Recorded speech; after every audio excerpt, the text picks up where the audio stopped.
Shalom, selamat pagi anak-anak yang dikasihi Tuhan. Jumpa lagi dengan Mem Ratna. Pagi hari ini kita akan kembali merenungkan firman Tuhan yang pada pagi hari ini akan Mem ambil di dalam kitab Matius pasal yang ke-21 ayat yang ke-18 dan 19.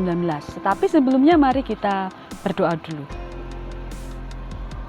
Bapa yang kami kasihi, di dalam nama Yesus kami mengucap syukur buat pagi hari ini. Kami diberi kesempatan kembali untuk kami boleh merenungkan firman-Mu. Mari berkati setiap kami Bapa, baik hamba-Mu yang menyampaikan maupun anak-anak kami semua diberkati oleh firman Tuhan. Di dalam nama Yesus, amin. Anak-anak sekalian, membacakan dari Matius pasal 21 ayat 18 dan 19. Perikopnya berjudul Yesus mengutuk pohon ara. Pada pagi-pagi hari dalam perjalanannya kembali ke kota, Yesus merasa lapar. Dekat jalan, ia melihat pohon ara, lalu pergi ke situ. Tetapi ia tidak mendapat apa-apa pada pohon itu, selain daun-daun saja. Katanya kepada pohon itu, "Engkau tidak akan berbuah lagi selama-lamanya." Dan seketika itu juga keringlah pohon ara itu. Anak-anak sekalian, di dalam perikop ini diceritakan bahwa Tuhan Yesus marah karena dia mendapati pohon ara yang harusnya berbuah pada waktu itu tidak ada buahnya. Tuhan lapar, ingin makan, tidak ada buahnya. Bukan berarti Tuhan emosional, tapi Tuhan sedang menunjukkan sesuatu kepada engkau dan saya bahwa Tuhan ingin ada buah di dalam kehidupanmu dan kehidupan saya. Suatu saat kita akan bertemu dengan Tuhan dan Tuhan akan menanyakan buah dari kehidupan kita. Di dalam Yohanes pasal 15 ayat 8 dikatakan, "Dalam hal inilah Bapa-Ku dipermuliakan, yaitu jika kamu berbuah banyak, dan dengan demikian kamu adalah murid-murid-Ku." Hidup kita di dunia ini, Tuhan punya maksud. Dia mau engkau dan saya tidak hanya menikmati hidup di dunia ini, tidak hanya bersuka cita saja, tidak hanya menikmati kebaikan Tuhan saja, tetapi juga adalah supaya kamu dan saya berbuah ya. Nah, pada pagi hari ini kita akan belajar buah apa yang dimaksudkan Tuhan untuk kita hasilkan dalam kehidupan kita. Yang pertama anak-anak yaitu buah pikiran. Di dalam Mazmur 139 ayat 2 dikatakan, "Engkau mengetahui kalau aku duduk atau berdiri, Engkau mengerti pikiranku dari jauh." Tuhan sangat tahu apa yang kita pikirkan. Sebelum kita ngomong, sebelum kita mencurahkan hati kita atau apa yang ada dalam benak kita melalui perkataan kita, Tuhan sudah tahu lebih dahulu pikiran kita. Bahkan ketika kita diam, kita berpikir yang macam-macam, Tuhan tahu. Karena itu apa yang ada di dalam diri seseorang itu biasanya ada di dalam pikirannya atau di dalam hatinya. Karena itu Tuhan sangat peduli. Awal dari buah yang Tuhan mau adalah yang pertama yang gak kelihatan ini anak-anak, yaitu buah pikiran. Harusnya kita bagaimana? Seperti minggu lalu Mem Ratna sampaikan.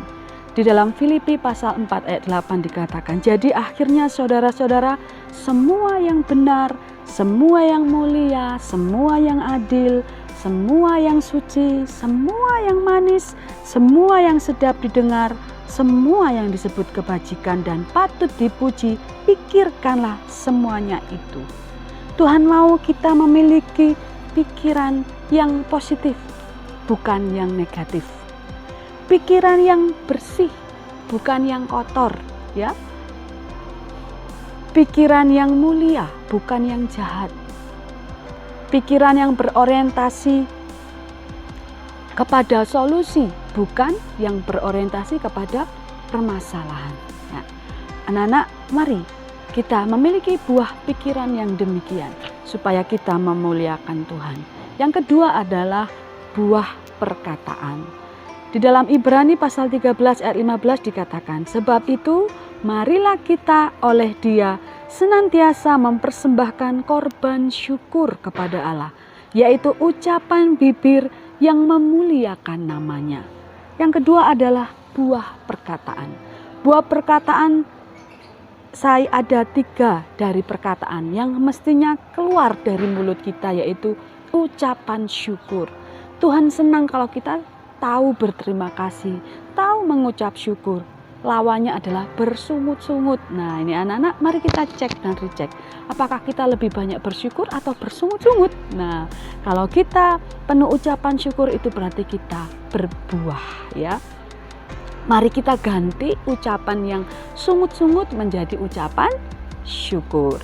Buah perkataan selanjutnya adalah dalam 1 Petrus 3 ayat 10 dikatakan, siapa yang mau mencintai hidup dan mau melihat hari-hari baik, ia harus menjaga lidahnya terhadap yang jahat dan bibirnya terhadap ucapan-ucapan yang menipu. Nah, anak-anak sekalian, buah perkataan itu termasuk ucapan yang benar. Kita belajar mengatakan apa yang benar, gak berbelit-belit. No bad liar, ya. Ada lagu katakan judulnya bad liar, ya. Jangan jadi bad liar, orang yang suka berbohong, ya. No gossip, anak Tuhan. Jangan suka menggosip, karena seringkali dalam gosip itu kecenderungan ketidakbenaran itu besar, ya. No curse, tidak boleh mengatakan mengutuk orang lain, itu juga perkataan yang jahat, ya. Suka membuli, ya. Mari kita sama-sama belajar anak-anak Tuhan mengatakan yang baik-baik saja, ya. Oke, selanjutnya buah perkataan yang selanjutnya adalah Amsal 16 ayat 24. Perkataan yang menyenangkan adalah seperti sarang madu, manis bagi hati dan obat bagi tulang-tulang. Ucapan kita kalau menyenangkan, yang baik, ya, yang tidak nyelekit, anak-anak, iya kan? Yang enggak menyinggung, tidak merendahkan, yang tidak kotor, jorok gitu, atau bahasa gaulnya yang enggak nyinyir, ada juga, ya, ada yang orang yang suka nyinyir, itu sebaiknya kita sebagai anak-anak Tuhan tidak melakukannya, karena perkataan yang menyenangkan ini akan menjadi berkat buat orang-orang di sekitar kita. Buah perkataan yang manis akan menjadi berkat dan memuliakan Tuhan. Yang terakhir anak-anak, buah yang Tuhan mau adalah buah perbuatan kita. Matius 5 ayat 16 mengatakan, demikianlah hendaknya terangmu bercahaya di depan orang, supaya mereka melihat perbuatanmu yang baik dan memuliakan Bapamu yang di surga. Anak-anak sekalian, yang terakhir adalah Tuhan mau kita menghasilkan buah perbuatan. Perbuatan yang baik yang kita bisa hasilkan. Ada banyak perbuatan baik yang bisa kita lakukan, yang bisa menjadi berkat buat banyak orang. Ada banyak contohnya. Karena dikatakan di dalam Matius tadi, kamu adalah terang dan terangmu itu harus bercahaya. Bagaimana caranya bercahaya? Yaitu ketika kita berbuat baik. Di dalam Efesus 5 ayat 9 katakan, karena terang hanya berbuahkan kebaikan dan keadilan dan kebenaran. Anak-anak, demikian 3 hal ini harus kita punya supaya Tuhan berkenan atas hidup kamu dan saya dan menjadi berkat buat banyak orang. Buah pikiran, buah perkataan, dan buah perbuatan. Selamat berbuah buat kemuliaan Tuhan dan selamat menikmati kasih Tuhan sepanjang hari ini. Tuhan memberkati, kita akan berdoa.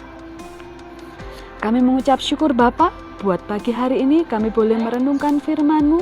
Engkau ingin hidup kami berbuah supaya hidup kami memuliakan Tuhan.